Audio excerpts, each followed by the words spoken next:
लेकिन आंखें खुली रह गई जब एकनाथ शिंदे के लोगों के खिलाफ ये नारे भाजपा के लोग लगा रहे थे। क्या जुतम पैजार चल रही है एनडीए गठबंधन में। ये मामला है मुंबई का वार्ड नंबर 173 का। इसमें हुआ यूं कि ये वार्ड जो है वो एकनाथ शिंदे के खाते में गया था। उन्होंने हर चुनाव के बाद जिस तरीके से ईवीएम पर सवाल खड़े किए जाते हैं कि ईवीएम में धांधली करके चुनाव को मैनिपुलेट करके भारतीय जनता पार्टी चुनाव जीतती है, अब मोदी जी के आदमी ने खुद एक बड़ा खेल जो है दोस्तों बेनकाब कर दिया है। बड़ी पोल खोल दी है कि किस तरीके से ईवीएम धांधली से चुनाव जीते जाते हैं। दोस्तों बड़ा खेल सामने निकल कर आया है, यानी कि किस तरीके से जूतम पैजार होती हुई नजर आ रही है। आपसी रंजिश, आपसी मतभेद शुरू हो चुके हैं। हमारे साथ वरिष्ठ पत्रकार मौजूद हैं, अशोक वानखेड़े वरिष्ठ पत्रकार हैं। आप उनकी इस रिपोर्ट को देखिए। नमस्कार, स्वागत है आपका द न्यूज लॉन्चर पर। मैं हूं अशोक वानखेड़े, लेकर आया हूं आपका अपना कार्यक्रम द एक्सरे। जब नारे सुनाई दिए 50 खोके एकदम ओके, 50 खोके एकदम ओके, तो मुझे लगा सामने शिवसेना एकनाथ शिंदे के लोग होंगे जिनके खिलाफ नारे चल रहे होंगे, और नारे लगाने वाले उद्धव ठाकरे के लोग होंगे, राज ठाकरे के लोग होंगे, कांग्रेस के लोग होंगे, शरद पवार के लोग होंगे। लेकिन आंखें खुली रह गई जब एकनाथ शिंदे के लोगों के खिलाफ ये नारे भाजपा के लोग लगा रहे थे। क्या जुतम पैजार चल रही है एनडीए गठबंधन में। ये मामला है मुंबई का वार्ड नंबर 173 का। इसमें हुआ यूं कि ये वार्ड जो है वो एकनाथ शिंदे के खाते में गया था। एकनाथ शिंदे के खाते में उन्होंने पूजा कामड़े को वहां से उम्मीदवार बनाया। लेकिन सही बात है क्या, भाजपा वाले ही जाने। कोई कहता है बीजेपी ने भी बी फॉर्म दिया था, कोई कहते हैं कलर फोटोकॉपी लेके बीजेपी ने भी फॉर्म भरा और फॉर्म वैलिड हो गया तो फिर मना नहीं कर पाए। शिल्पा केळुस्कर को बीजेपी ने उतारा ही होगा। अब इसे फ्रेंडली कॉन्टेस्ट का नाम दिया गया, फ्रेंडली कॉन्टेस्ट। लेकिन जब प्रचार करते हुए दोनों ग्रुप आमने सामने हो गए तो एकनाथ शिंदे के शिवसेना के लोगों को देखकर बीजेपी का खून खौल गया और जोर जोर से नारे लगाने लगे 50 खोके एकदम ओके, जिसको लेकर एकनाथ शिंदे के लोग भी भाजपा के खिलाफ खूब नारेबाजी हुई। एकनाथ शिंदे के वरिष्ठ नेता ने कहा कि फडणवीस को पूछो वो किन के भरोसे मुख्यमंत्री है। कई बातें हुई, ये पहली बार नहीं हुआ। इसके पहले एकनाथ शिंदे के एक उम्मीदवार के खिलाफ जब नगरपालिका के चुनाव चल रहे थे तो वहां के जो एकनाथ शिंदे के एमएलए थे उनके खिलाफ बीजेपी के दूसरे एमएलए ने कहा, अरे हमें सब पता है 50 खोके लेके तुम हमारे साथ आए हो। बताइए 50 खोके लेकर। बीजेपी बार बार इसको रेखांकित कर रहे हैं कि उन्होंने 50 खोके दिए। ईडी, चुनाव आयोग, इनकम टैक्स, सीबीआई गहरी नींद में सोए हैं, उन्हें यह सुनाई नहीं देता। दूसरी ओर राज ठाकरे ने दावा किया कि उनके पास एक वीडियो है जिसमें अजित पवार उप मुख्यमंत्री अपने कार्यकर्ताओं से ये बोल रहे हैं कि अपने कार्यकर्ताओं को भाजपा वाले लुभा रहे हैं, बुला रहे हैं, बोल रहे हैं कि पार्टी में आइए, आप हमारे साथ आके हम टिकट देंगे, चुनाव लड़िए तो आपकी जीत सुनिश्चित है। क्योंकि ईवीएम में हमने पहले ही 2,500 हजार वोट हमारे भर के रखे हैं। बताइए। राज ठाकरे ने कहा कि ये कहीं ज्यादा इसको मीडिया ने तवज्जो नहीं दिया, लेकिन मेरे पास वो वीडियो है। कहने वाला यदि महाराष्ट्र का उप मुख्यमंत्री है तो उसे लाइटली लेना नहीं चाहिए। राज ठाकरे मीडिया से बात कर रहे थे, जब उनको पूछा गया कि क्या आपको लगता है कि कितनी सीटें, उन्होंने कहा कि क्या करें जब चुनाव ही इतने बेईमान से लड़े जा रहे हैं। और ये मैं नहीं कह रहा हूं, चुनाव इतनी बेईमानी से लड़े जा रहे हैं, क्या करें कार्यकर्ताओं के बीच। अजित पवार और भाजपा इनके बीच में लगातार शब्द युद्ध चल रहा है। अजित पवार को भ्रष्टाचारी कह के फिर से एक बार उनका नाम लिया कि भ्रष्टाचार के चलते आप हमारे साथ आ गए।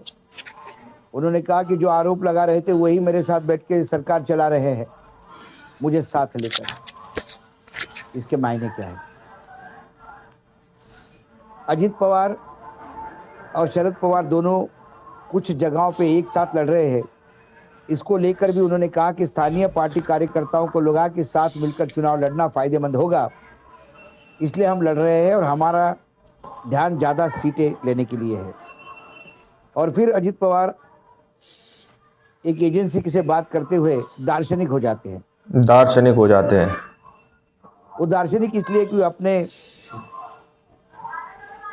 साक्षात्कार में कहते हैं कि राजनीतिक में, वर्तमान में राजनीति में वैचारिक प्रतिबद्धता में लगातार गिरावट आ रही है, इसकी चिंता है उन्हें।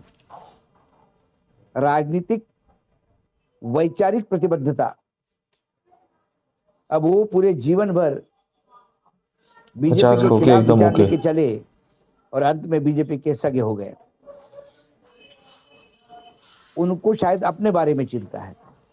उन्होंने आरोप लगाया कि ज्यादातर राजनीतिक पार्टियों ने अपनी विचारधारा छोड़ दी है और अपने सदस्यों को बढ़ाने के लिए अलग अलग हथकंडे अपना रही है। अब इसमें विचारधारा बीजेपी ने छोड़ी हो सकती है क्योंकि बीजेपी ने सभी को अपने साथ लिया। विचारधारा क्या एकनाथ शिंदे ने छोड़ी जो बीजेपी के साथ हो गए उद्धव ठाकरे को छोड़ के? विचारधारा क्या अजित पवार ने छोड़ी जो शरद पवार को छोड़ के बीजेपी के साथ हो गए? पवार ने कहा कि पार्टी बदलना आम हो गया है। नेताओं को लालच देकर या दबाव डालकर पाला बदलने के लिए मजबूर किया जा रहा है। तो फिर अजित पवार स्वयं बताएं कि उन्होंने किस बात पे पाला बदला, लालच पे बदला, एकनाथ शिंदे के खाते में, या दबाव में आके बदला?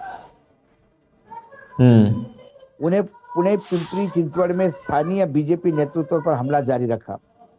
पवार ने कहा हाल ही में राजनीतिक पार्टियों ने लगभग अपनी विचारधाराएं छोड़ दी। नेता कहीं भी जा रहे हैं और जो मन में आ रहा है वो कर रहे हैं। उन्होंने आरोप लगाया कि कुछ नेताओं को लालच देकर पाला बदला जा रहा है, जिसके खिलाफ लंबी जांच को सामने लाकर दबाव डाला जा रहा है। ये भरोसा दिलाया जा रहा है कि पार्टी बदलने के बाद फ्रेंडली कॉन्टेस्ट को नियंत्रित किया जाएगा। ये शायद सब उनके साथ हुआ होगा, वही बात वो दिल से आज पब्लिकली कह रहे हैं। एनसीपी के प्रमुख पवार ने कहा कि राजनीति में खुलेआम पैसा और बाहुबल का इस्तेमाल किया जा रहा है। पार्टी नेताओं और कार्यकर्ताओं को बार बार पाला बदलने के सवाल पर पवार ने कहा जिनके पास पैसा और बाहुबल है वे इसका इस्तेमाल कर रहे हैं। जो लोग सोचते हैं कि जाति के मुद्दे को उछालकर वोट हासिल किया जा सकता है वे उस रणनीति को अपना रहे हैं। पवार ने कहा कि किसी उम्मीदवार का आकलन उसकी चुनावी काबिलियत के आधार पर किया जा रहा है, ना कि इस आधार पर कि उसने एक नेता के तौर पर क्या काम किया। बताइए 50 खोखे लेकर सामने आया जहां उम्मीदवारों की लोकप्रियता मापने के लिए सर्वे का इस्तेमाल किया जा रहा है।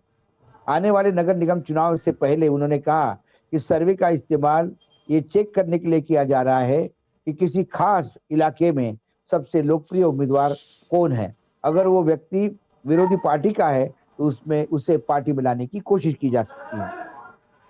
पवार ने महाराष्ट्र में पहले मुख्यमंत्री यशवंतराव चव्हाण की राजनीति की तारीफ की और कहा कि वे विरोधी पार्टी के नेताओं को भी बराबर सम्मान देते थे।